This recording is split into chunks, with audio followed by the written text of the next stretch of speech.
শীতকালে বিভিন্ন ধরনের সবজি দিয়ে নিরামিষ চচ্চড়ি খেতে খুবই ভালো লাগে। পালং শাকের চচ্চড়ি ভীষণ মজাদার একটি খাবার, আর নিরামিষভাবে তৈরি করলে খেতে কিন্তু আরও ভালো লাগে। সর্ষে এবং কাঁচামরিচ বাটা দিয়ে নিরামিষ এই চচ্চড়ির স্বাদই কিন্তু আলাদা।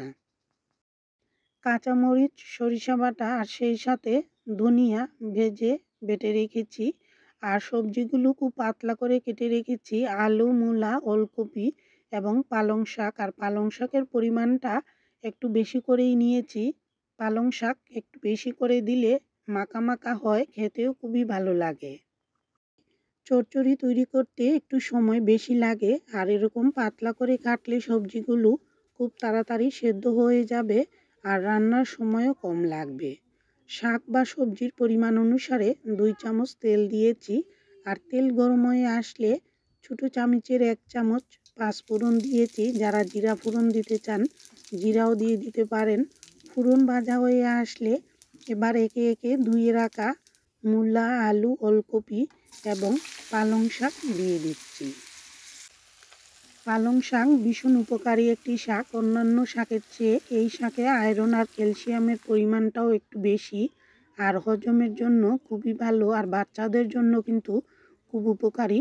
সবগুলো পালং শাক দিয়ে দিলাম, আর এবার 1 গ্লাসের মতো জল দিয়েছি। কোনো ধরনের নাড়াচাড়া করছি না, যেহেতু কড়াইটা বেশি বড় না আর সবজির পরিমাণটাও একটু বেশি, তাই মিডিয়াম আঁচে ঢেকে রেখে দিলাম ভালো করে সেদ্ধ করে নেওয়ার জন্য। চুলার আগুন বাড়িয়ে দিয়ে প্রায় 4 মিনিটের মতো ঢেকে রেখেছিলাম। ঢাকনাটি তুলে এবার চুলার আঁচটা একটু কমিয়ে রেখেছি আর ভালো করে নেড়ে চেড়ে দিলাম। সবজিগুলো কিন্তু ভালো সেদ্ধ হয়ে এসেছে। এবার সবজির পরিমাণ অনুসারে পরিমাণ মতো লবণ, হলুদ এবং সামান্য পরিমাণে চিনি দিচ্ছি। চচ্চড়িতে সামান্য চিনি দিলে খেতে ভালোই লাগে।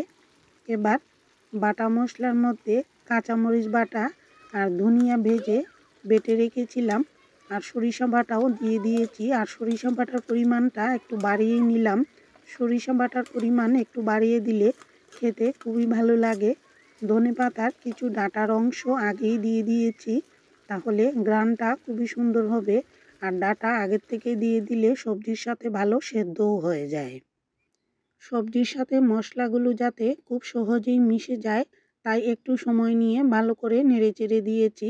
আর চুলার আঁচটা বাড়িয়ে দিয়ে এবার জলটা পুরোপুরি শুকিয়ে নিতে হবে। কিছুক্ষণ পর পর তলার দিকে এবং চারপাশে একটু নেড়েচেড়ে দিচ্ছি, তাহলে উপরের জলটাও শুকিয়ে যাবে। জল আগের চেয়ে অনেকটাই শুকিয়ে এসেছে। এবার চুলার আঁচটা একটু কম রেখেছি, আর এভাবে হালকা আঁচে কিছুক্ষণ রেখে দিব, তাহলে পুরোপুরি শুকিয়ে যাবে। আর কিছুক্ষণ পর পর একটু নেড়েচেড়েও দিতে হবে। কাঁচামরিচ ও সরিষা বাটা দিয়ে সবজির এরকম চচ্চড়ি খেতে খুবই ভালো লাগে। নিরামিষ দিনে অথবা অন্য কোনো দিনেও এই ধরনের নিরামিষ রেসিপি তৈরি করে নিন। আর শীতকালে এরকম সবজির চচ্চড়ি খেতে গরম ভাতের সাথে অসাধারণ লাগে। চচ্চড়ি অনেকেই একটু শুকনো পছন্দ করেন, আবার ভিজে ভিজেও নামাতে পারেন। একটু ভিজে থাকা অবস্থায় নামিয়ে নিয়েছি, আর নামানোর আগে লবণটা একটু চেখে দেখে নিলে আরও ভালো হয়। কেমন লাগলো জানাতে ভুলবেন না। এতক্ষণ পাশে থাকার জন্য সবাইকে অসংখ্য ধন্যবাদ।